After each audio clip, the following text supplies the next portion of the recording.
we are discovering ourselves bit by bit, day by day, with the practice of meditation. We see so many things while we are discovering ourselves. Some beautiful things, nice things, pleasant things, as well as unpleasant and some ugly things. And fortunately, we know it's a journey. We are in a journey. So we are experiencing them and we are passing them. Not staying with whatever we experience. We experience and then pass. Not pass and experience. Experience and pass. Experiencing and passing. And we also know this, that the life is also a journey. And it is experiencing so many things. We have experienced millions of things in this very life, all of us. And some experiences are beautiful, pleasant and joyful, comfortable, nice and positive. And some experiences are not. And everybody is experiencing millions of things in this very short period of life. But unfortunately, the life itself does not know what it is experiencing. That's the case. Though the life experiences countless things, the life itself doesn't know what it is experiencing. Because of what? Because the life is passing them. The life is so fast. Unnecessarily, life is fast. Therefore, no time to feel or to see what I am experiencing. And after passing, no way to experience anything. So everything is becoming a memory. That's the life. Everything is becoming just a memory. Just after 1 second. Whatever we experience, no matter, just after 1 nanosecond, everything becomes just a memory. So we can remember, that's all. No way to re-experience. And but with the meditation, it's different. We experience and pass, because we are live, we are aware, we are not blind, we are not deaf.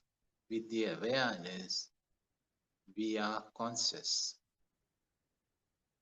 We are not in a coma, not in an anesthetic state. We are not unconscious.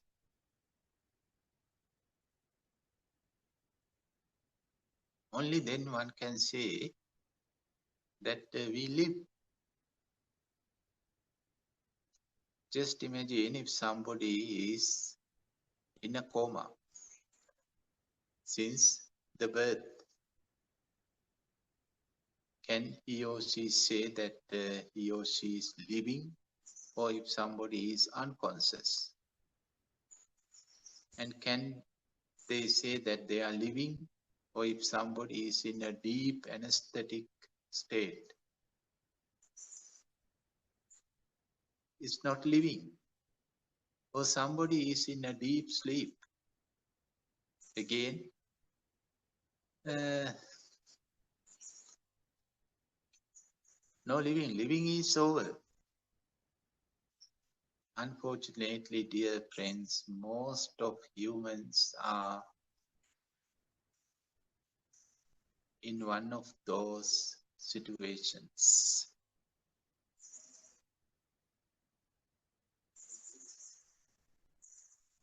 Before they begin to live, the life becomes over.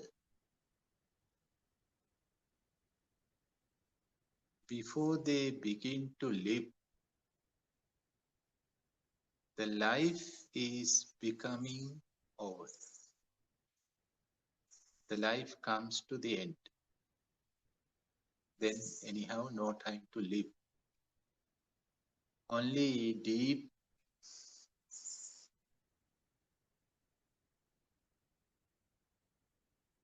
guilty conflict or regression feeling.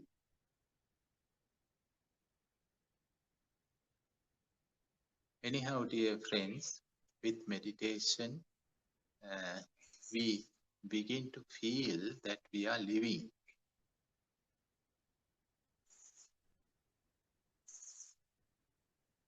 We are becoming life. So it looks like a new birth, new life.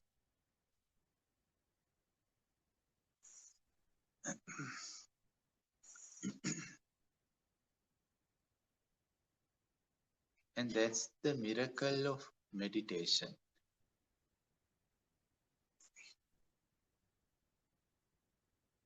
It awakes us from a deep sleep. It awakes us from a deep state of anesthesia. It awakes us from the coma.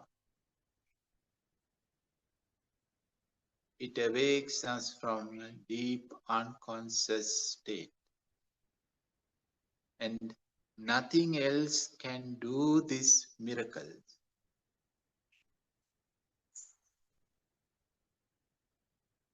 Most of the things are actually helping and supporting us to sleep more,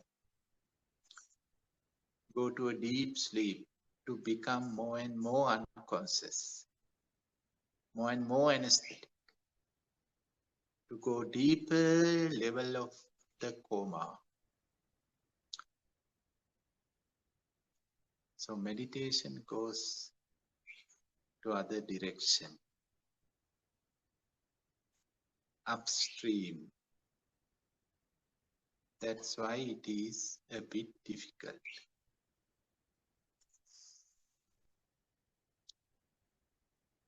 And what the meditation is, or what we can do with the meditation, we better to reflect on this theme if you want to get to know about the real meaning of meditation. I mean, not literally, but practically.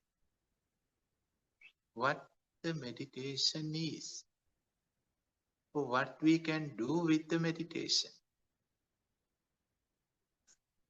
or what we are doing with the meditation. These three reflections or questions are equally meaningful and important. Instead of practicing a meditation technique blindly, what the meditation needs, what we have to do with the meditation, and what we are doing with the meditation.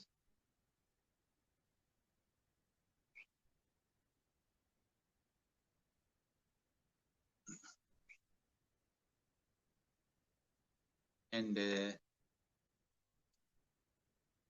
we may know many meditation techniques, methods,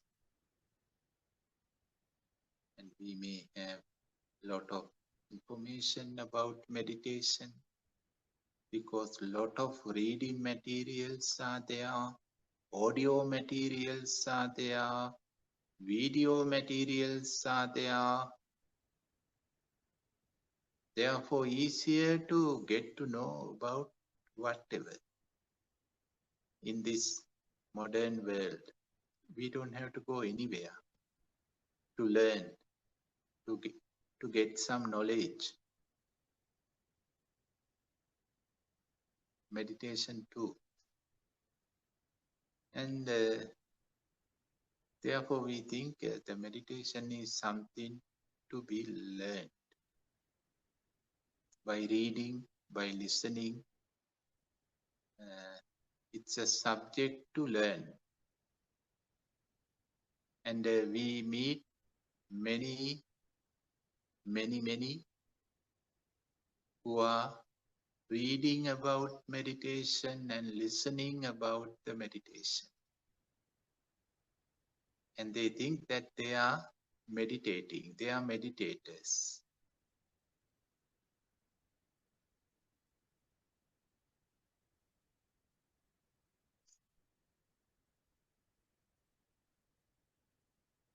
And also we meet some, they are discussing about meditation. They are discussing about techniques, about methods, about different levels of meditation, different schools, different teachers. And they think meditation is something to be discussed. And they think they are meditators too.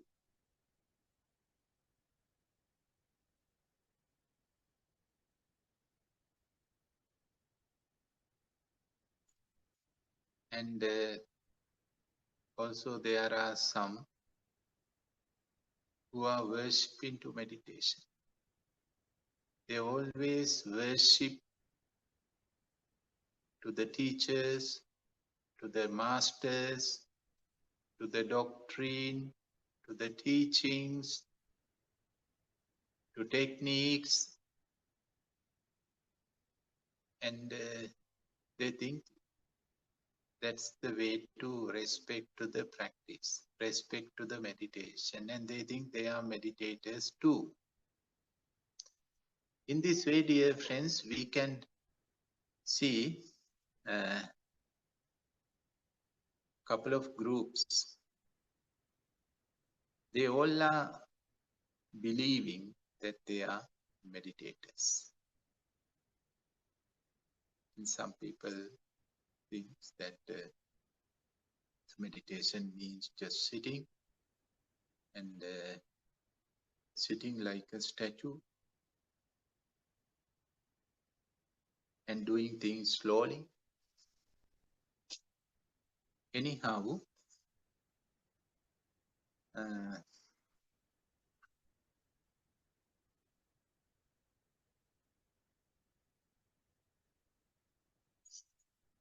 unfortunately, by listening, by reading, by discussing, by arguing, by reciting, by respecting, no one can experience a bit of taste of the meditation.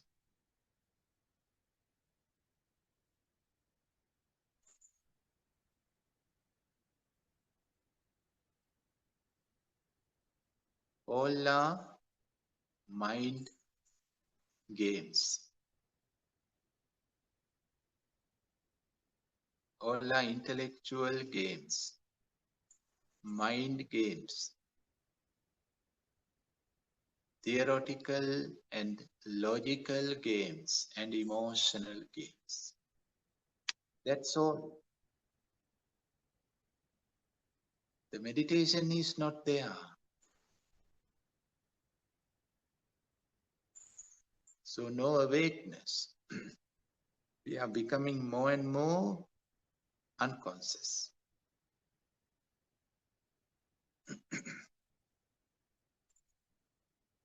As we already realized that the, the intellectual mind is so happy about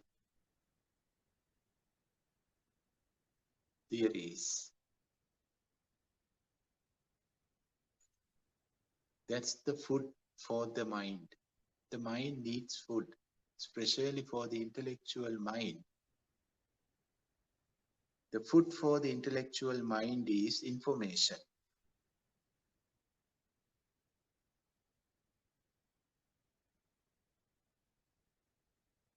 And the mind is so eager to eat and drink information. And the mind is starving and thirsty since the birth up to now. And more it is becoming more and more thirsty and more hungry. How much we feed, how many information that we feed,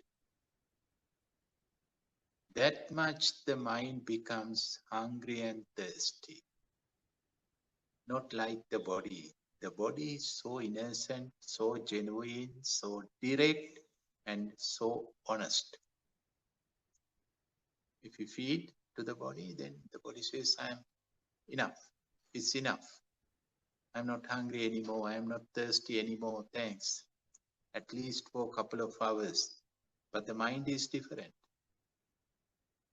I'm starving. I'm starving. I'm starving. I'm hungry, hungry, hungry, thirsty, thirsty, thirsty. And it's endless, endless. And we are feeding more and more information, more and more information. And then the result is the mind has some complications, digesting issues, because we are feeding opposite information at the same time into the same mind, and then inside of the mind they are fighting, no peace, many conflicts. That's why we are having this sleeping disorders. One of the problems for sleeping disorders, too much.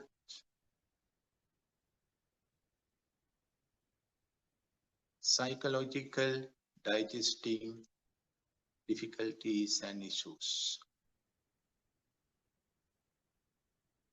And we think we have to feed more. Then we read more books, we hear more talks.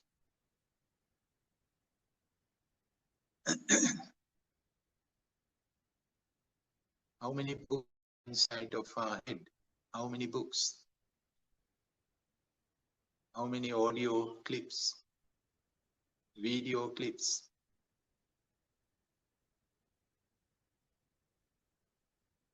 But we are same.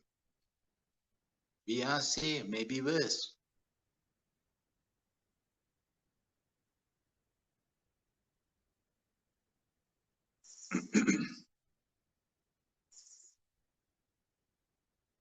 I often say this because it's so touching to me, this. There are a lot of applications now, apps. The Bible, you can download the app of Bible, the app of Buddhism, meditation, so many apps into your smartphone, to your PC, to your laptop, notebook. And then the smartphone thinks, I know about the Bible, I know about the Buddhism, I know about Mahayana, Zen Buddhism, Theravada Buddhism, Taoism, yoga. I know because all the apps are there, all the information is there. But none of those apps can protect the phone from some dangers. No protection. If some virus come to your PC, no app can protect.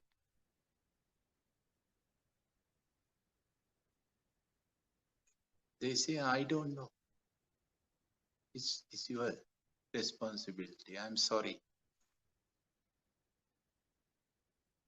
So likewise, so many books, apps are inside of our mind, but the life is suffering.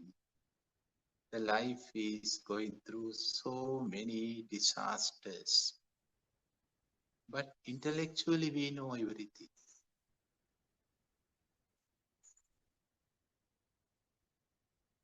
So we better to think again, reflect again what the meditation is, what we can do with the meditation, and what we are doing with the meditation. The meditation is not just an app which we can download into our head or into our mind. No.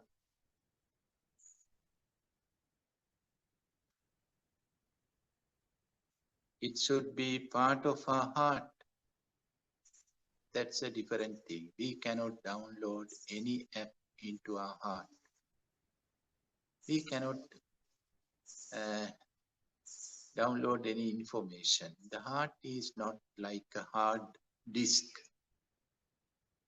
to save information, save theories, teachings, doctrines, information.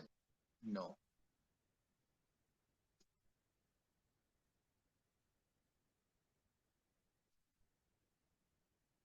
There is a beautiful story, dear friends.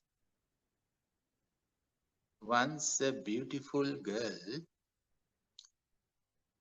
comes to a city, and the story says no one sees such a beautiful girl,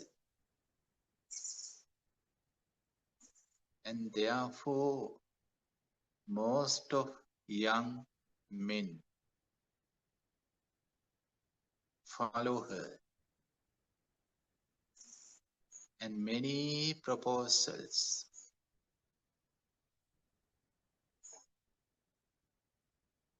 wherever she goes, many marriage proposals, hundred of, thousand of. And finally she said, I cannot answer to you individually. Better to come to the town hall. Then everybody goes there. All the rich people, educated people, powerful people, handsome people. And then she comes and she said, I cannot marry thousands of people, even though I want, but it's impossible. Therefore, I have to choose one out of 1,000. How to select? How to choose? I have an idea.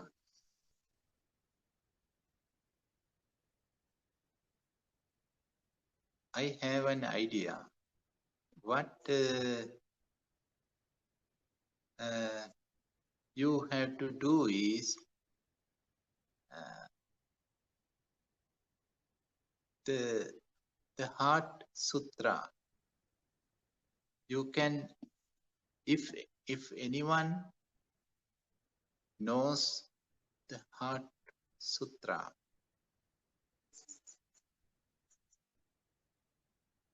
then I can marry him. So you can come back to the town hall again tomorrow morning.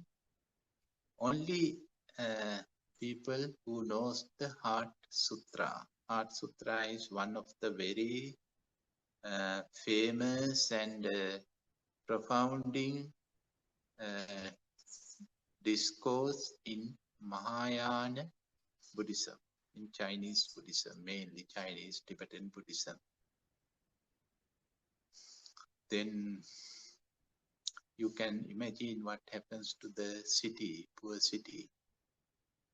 And first time that most of young people heard this word, because most of young are not so religious.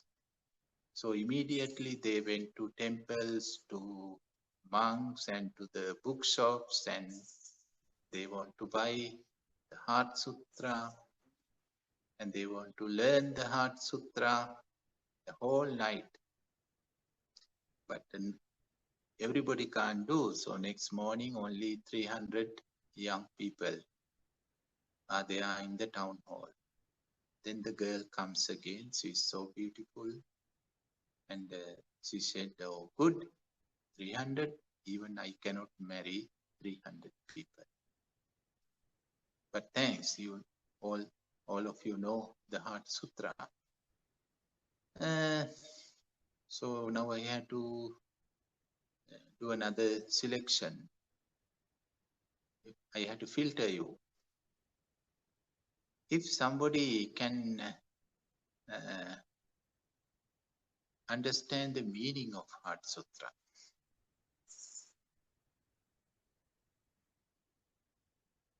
only then I can marry him.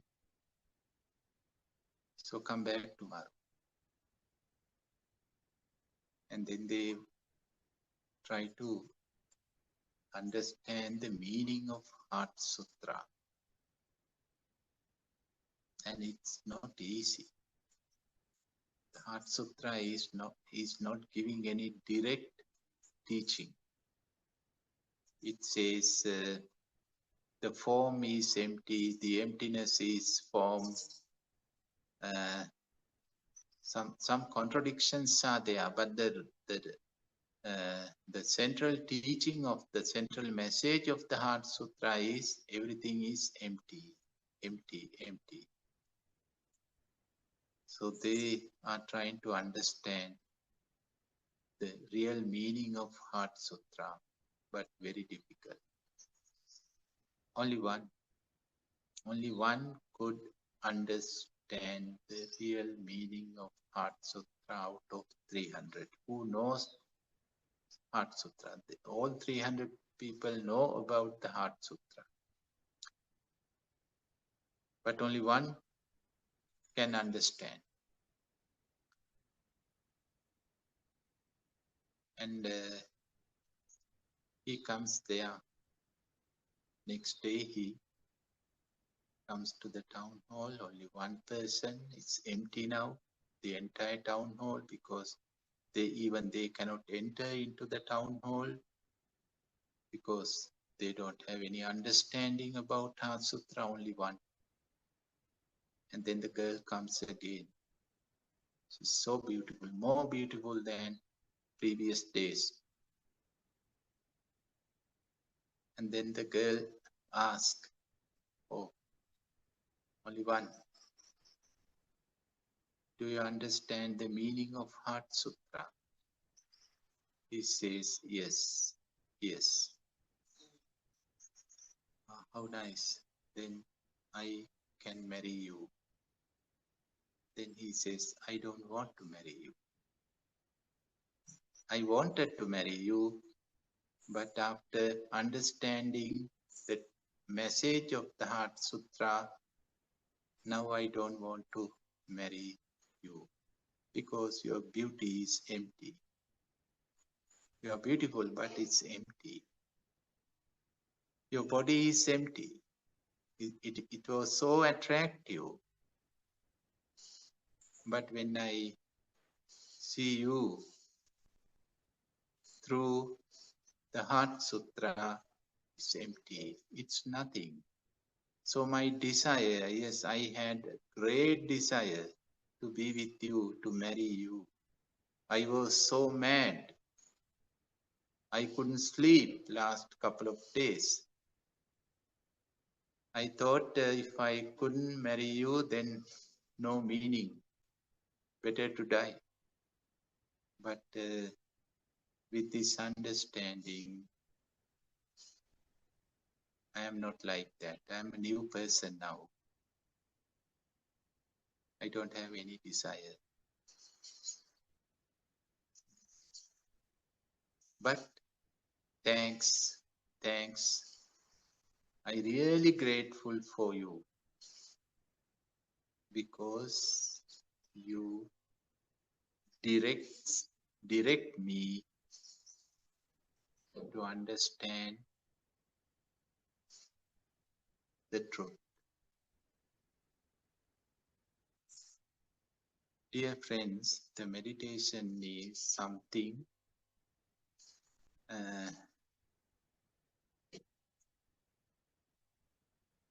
for living. The meditation is something we have to use for living. The meditation should be part of our heart, not just an app in the mind.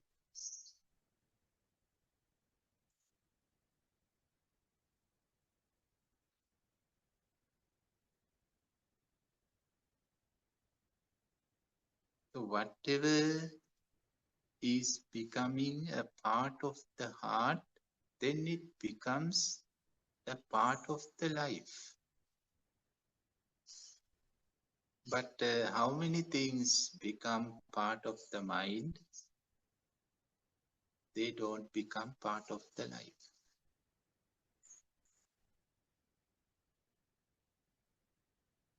The life is going here, and those information, theories are somewhere else.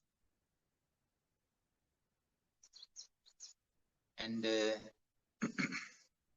as we discussed in the very first day, that the intellectual mind is so egoistic, therefore it wants to think that I know. But the real knowing comes by living, by practicing, not just by reading or listening or even by thinking, by living, by practicing and by experiencing, not just by passing.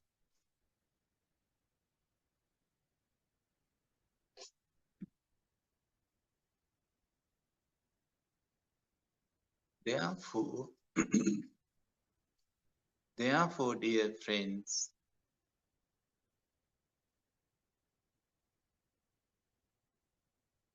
we have to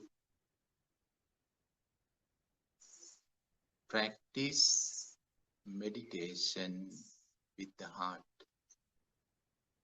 not only with the mind. We can go a very short distance of this long journey with the mind. And that's important. Of course, thinking is important to start the journey. But only that vehicle can carry us for a very short length of the journey, very short distance. It just go to the shadow, a reflection, and say, oh, this is the mountain. I can see the mountain. But that mind cannot see the mountain. It can only see the shadow of the mountain. And that's enough. The mind is happy. Intellectual mind is happy. I know. Now I can write a book about it. Now I can give a talk about it. Now I can do discussions. I can argue about it. I can prove this is the way to meditate, not that way, this way.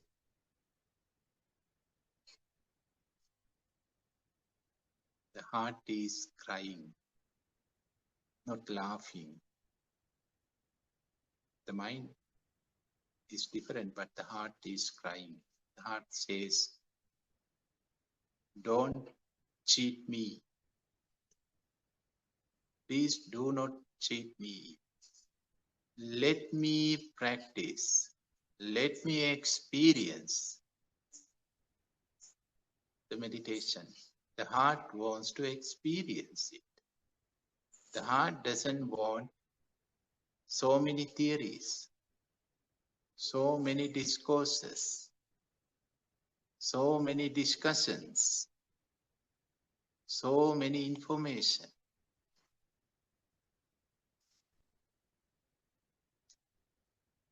In the Dhamma, there is a beautiful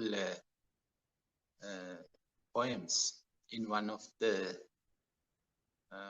Buddhist text. It is called Dhamma-pada. Dhamma-pada. It's beautiful. Stories are there and beautiful verses are there. Short and simple verses are there, but the meaning and the taste are so deep and direct. If you have time, you can study a bit, not as information, but as a light for your practice to apply those teachings into your life. And in one of the verses, the Dhammapada says, even though a spoon stays in a soup for hundreds of years, but it is impossible for a spoon to experience the bit of taste of the soup. Very simple metaphor. So simple. And that's very true. Very, very true. A spoon, whatever spoon, a wooden spoon, a bamboo spoon, a silver spoon, even a golden spoon is unable to experience a bit of taste of the soup, even though it is staying inside of the soup for hundreds of years. The time is not the matter.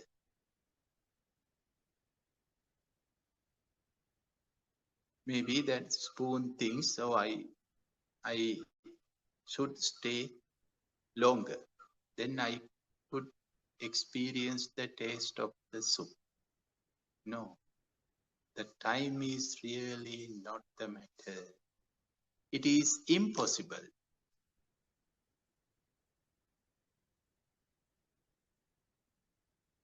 So, if somebody is in a deep sleep, in a coma, in an unconscious state, or in an anesthetic state,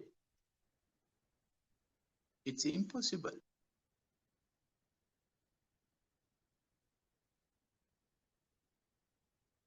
Just as a spoon.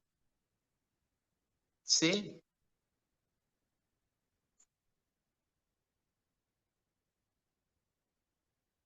And then the next verse says, 1 second is more than enough for the tongue to experience the real taste of the soup.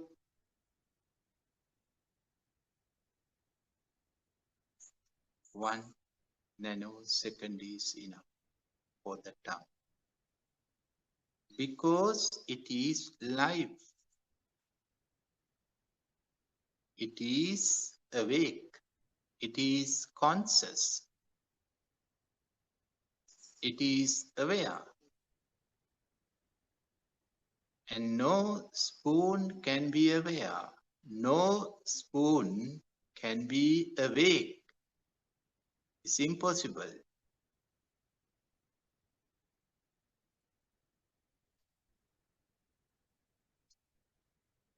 Therefore, dear friends, we are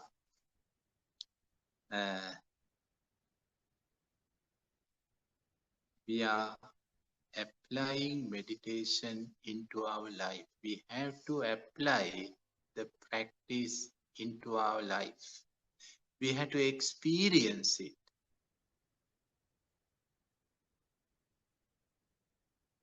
So what the meditation is?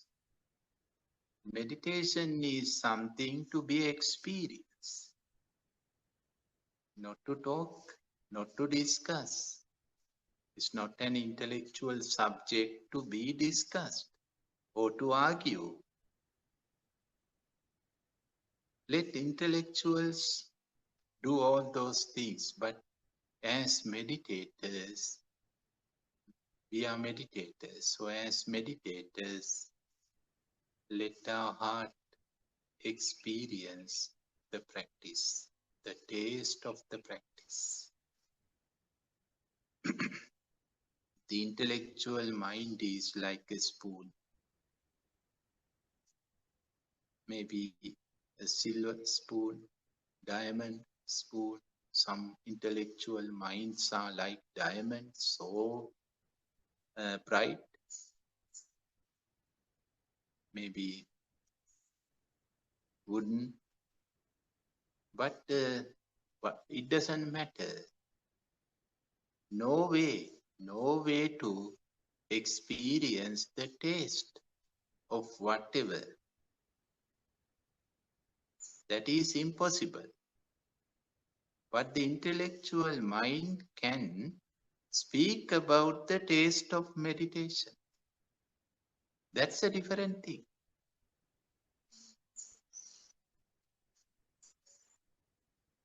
Without experiencing, the mind can speak, mind can write books.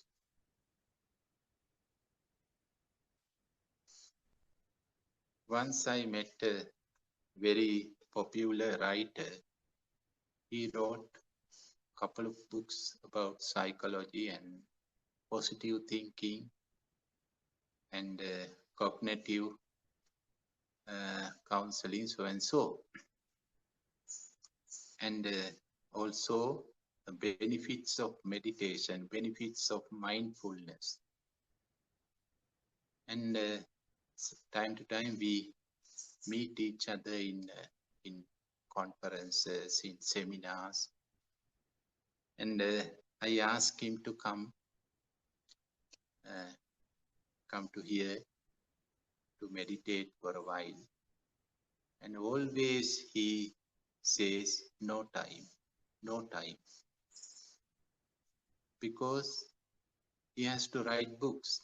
He has to give talks, lectures. He has to lead discussions about benefits of meditation. And by writing books about benefits of meditation, by giving talks about meditation, by leading discussions on how useful meditation is, he become busy and no time to meditate.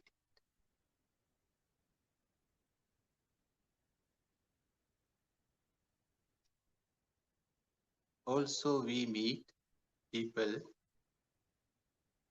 who are collecting recipes, different recipes, maybe not you, but many Sri Lankans.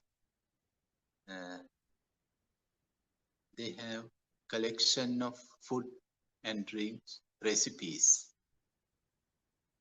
Sri Lankan, Indian, Mexican, Thai, Chinese, Eastern, Western, Italian, German, Spanish, American, British,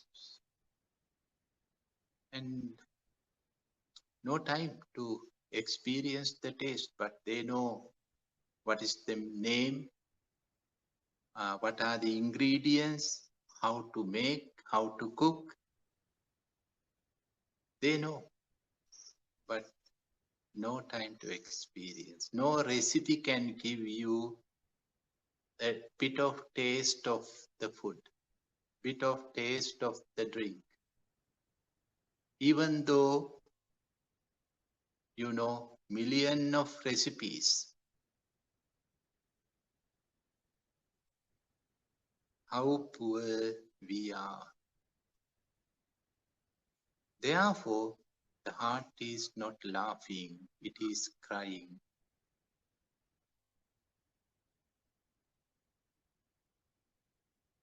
The heart says, only one step, you are away from one step, not hundred of steps, not thousand of kilometers, only you are away one single step from me. From me. You are too much inside of your mind, too much inside of your intellectual and thinking mind. Come out. I am here. I am here. I am not anywhere. But you are not here. I cannot follow you. The heart cannot wander.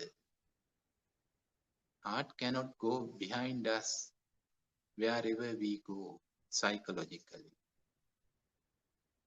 We can live in the palace in the sky, but not the heart. The heart is living on the earth.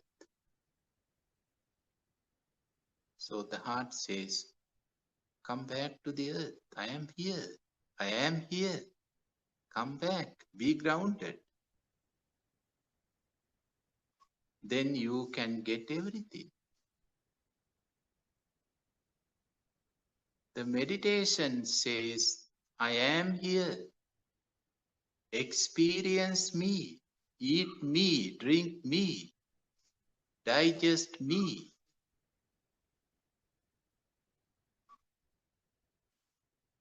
Only very few can hear this invitation. It's a friendly invitation. It's not a command. The heart doesn't know anything about commanding. That's the mind. The mind is different. It's commanding us, criticizing us as we discussed yesterday, judging us. It knows so many other approaches, but the heart knows only one simple thing. The heart is continuously inviting us. Come and see. That's the meaning of Ehipassiko, your organization. Ehipassiko is a Pali. Ehipassiko, come and see. Come and see. The heart says, come and taste. Come and taste. The meditation says, come and taste. Eat me, drink me, taste me, experience me. Instead of talking about me, thinking about me, discussing about me, arguing on me, just experience.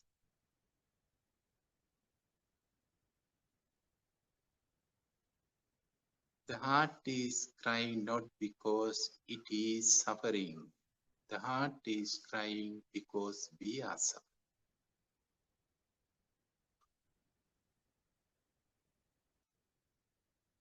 And the heart knows the treasure is here, just one step away. And we are starving.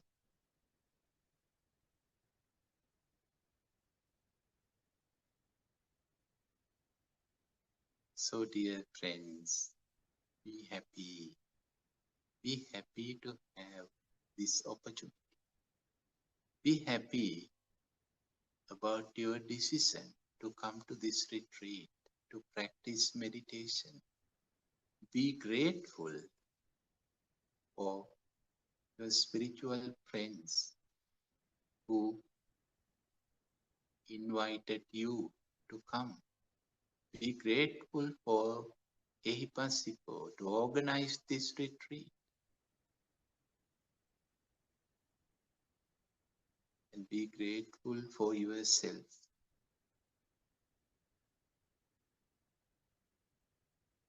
Only the meditation can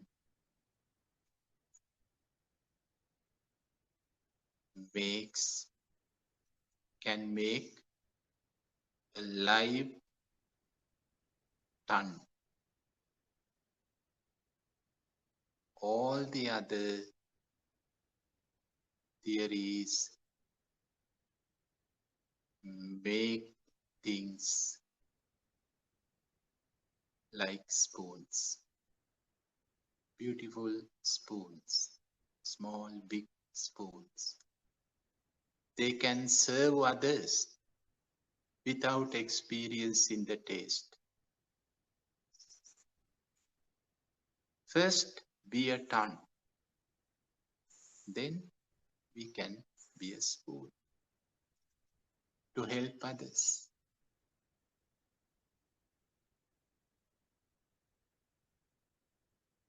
Stay with the heart.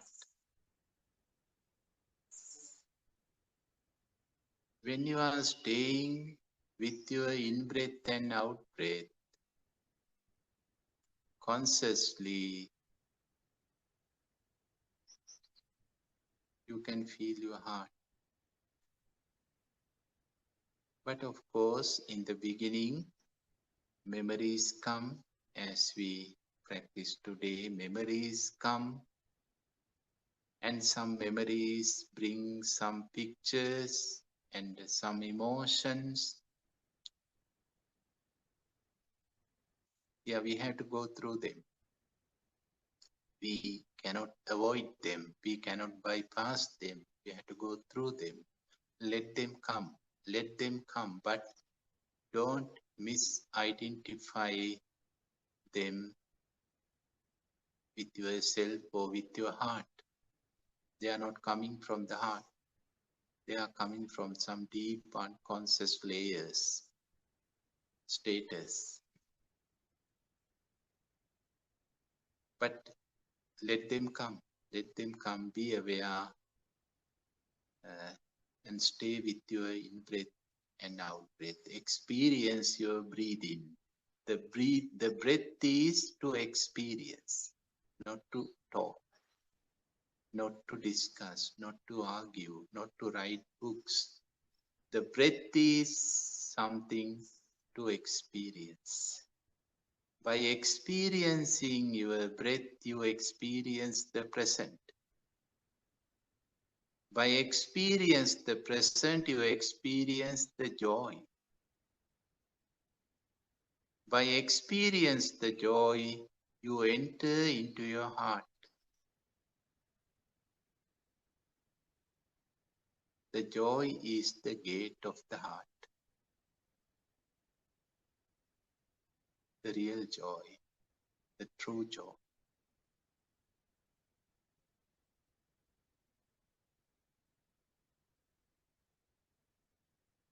Thanks, dear friends. Enjoy the practice.